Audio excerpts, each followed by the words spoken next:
অবশেষে বাংলাদেশ দলকে নিয়ে এবার ক্ষোভ ঝাড়লেন তামিম ইকবাল। কেন টাইগারদের এমন অবস্থা?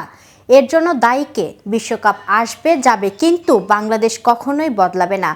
আফগানিস্তানের কাছে হেরে এবারের টি-20 বিশ্বকাপ অভিযান শেষ করল বাংলাদেশ।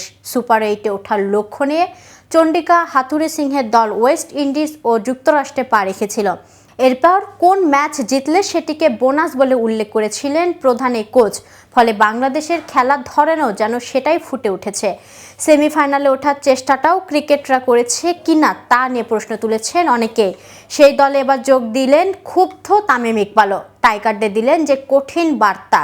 বিস্তারিত থাকছে প্রতিবেদনের বাকি অংশে। আর কেটিভি ক্রিকেট থেকে আমি ইফাত আরা মিথিলা রয়েছি আপনাদের সাথে। ESPN কিক ইনফোর এক আলোচনায় তামিম ইকবাল বলেছেন, আসলে কাজটা কঠিন, আমি কারো দিকে আঙ্গুল তুলব না। দল হিসেবে বাংলাদেশ শুরুতে ভালো করেছিল। সুপার 8-এ এত ভালো না করলেও আজ সুযোগ ছিল সেমিফাইনালে যাওয়ার। যদি তারা হেরেও যেত 30-40 রানে, যদি রান তারা চেষ্টাটাও করতো, তাহলে সমর্থকরা বুঝতো যে সুযোগ ছিল, আমরা চেষ্টা করেছি, পারিনি, সমস্যা নেই। সেমিতে উঠতে হলে আফগানদের 116 রানের লক্ষ্যে বাংলাদেশকে 12.1 ওভারে পেরোতে হতো। তবে নাজমুল হোসেন শান্তর দল সেমিতে ওঠার চেষ্টা করেনি বলে অভিমত সাবেক অধিনায়কের। আমি কিছুটা অবাক হয়েছি যে এক পর্যায়ে মনে হয়েছে যে তারা রানটা তাড়া করতে না চেয়ে ভেবেছে শুধু জেতার চেষ্টা করে দেখি, যা আমার পছন্দ হয়নি। আমি মনে করি চেষ্টাটা করে দেখো না, হারলে তো হেরেই গেল, কিন্তু জিততে পারলে এমন কিছু অর্জন করা যাবে যা ইতিহাসে আগে হয়নি।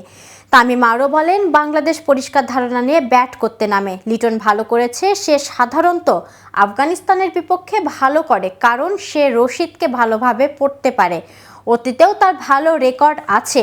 আমার মনে হয় বাংলাদেশ অনেক হতাশ হয়েছে। বাংলাদেশের উচিত ছিল সেমিতে যাওয়ার জন্য রান তাড়া করার চেষ্টা করা। যদি তারা 70-80 রানে অল আউট হতো তাহলে ম্যাচ হারতই। এমন সুযোগ বারবার আসে না বলেও সতীর্থদের স্মরণ করিয়ে দিলেন তামিম। তামিম বলেন, তাদের সুযোগ ছিল বিশেষ কিছু করার, এসব সুযোগ বারবার আসে না। যখন আপনি সুপার 8-এ কোনো ম্যাচ জিতেননি এবং পরে সুযোগ পেয়েছেন শেষ ম্যাচে জিতে সেমিফাইনালে খেলতে, এখানে হয়তো সম্ভাব্য সব কিছু করার চেষ্টা করবেন আপনি।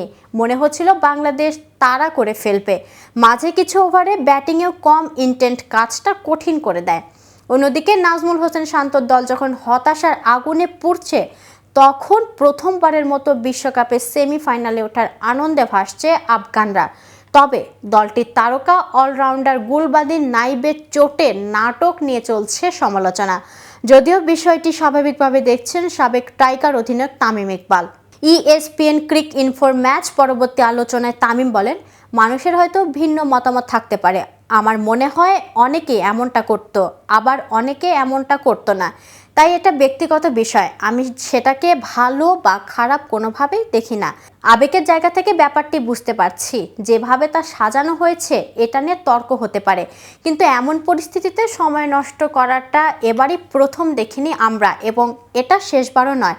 আগেও এমনটা অনেকবার হয়েছে। এর আগে বৃষ্টির আভাস পাওয়ার সঙ্গে সঙ্গেই ম্যাচের শেষ দিকে ঘটে বিতর্কিত ওই ঘটনা।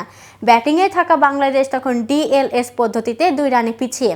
বৃষ্টির সম্ভাবনা দেখার ডগ আউট থেকে আফগানিস্তানের প্রধান কোচ জনাথন ট্রট সময় নিতে সংকেত দিচ্ছিলেন।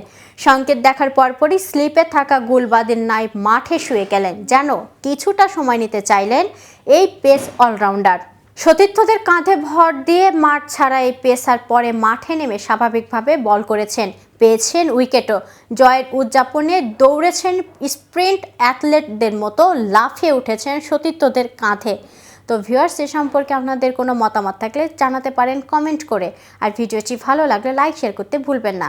আজ এখানে শেষ করছি। এতক্ষণ সাথে থাকার জন্য ধন্যবাদ। নিয়মিত সকল ক্রিকেট এবং ইনফরমেটিভ ভিডিও পেতে কেটিভি ক্রিকেটের সাথেই থাকুন।